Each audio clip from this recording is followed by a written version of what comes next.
அன்புடையீர் வணக்கம். இந்திய தேசத்தில் வாழும் அனைத்து மக்களுக்கும், இந்திய தேசத்தை சார்ந்த வெளிநாட்டு வாழ் இந்தியர்களுக்கும் 79வது சுதந்திர தின நல்வாழ்த்துக்கள். சுதந்திரம் என்பது சான்ஸ்கிரிட் சொல். அதற்கு மாற்றாக தன்னாட்சித்துறை வாழ்க்கை தொடங்கி 79 ஆண்டுகள் ஆகிவிட்டன.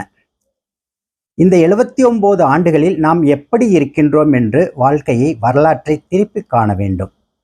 தேசிய கொடியின் மூவர்ணம் என்பதற்கு பொருள் காவி இந்துக்களையும், வெள்ளை கிறிஸ்தவர்களையும், பச்சை முஸ்லிம்களையும் குறிப்பதாக இருக்கிறது. இது ஒரு இறையாண்மையான நாடு, ஜனநாயக நாடு, யாரும் வசிப்பதற்கு தகுந்த நாடு, அமைதியான நாடு.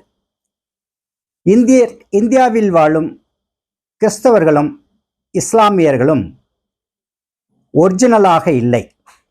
அவர்கள் இந்துக்களிலிருந்து மாற்றப்பட்டவர்களே.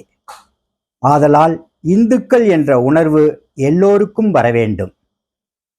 இந்த 79வது சுதந்திர தினத்தில் உங்களை எல்லாம் திரும்பவும் தாய்மொழிக்கு மாற வேண்டும் என்று வணங்கி வேண்டுகின்றேன்.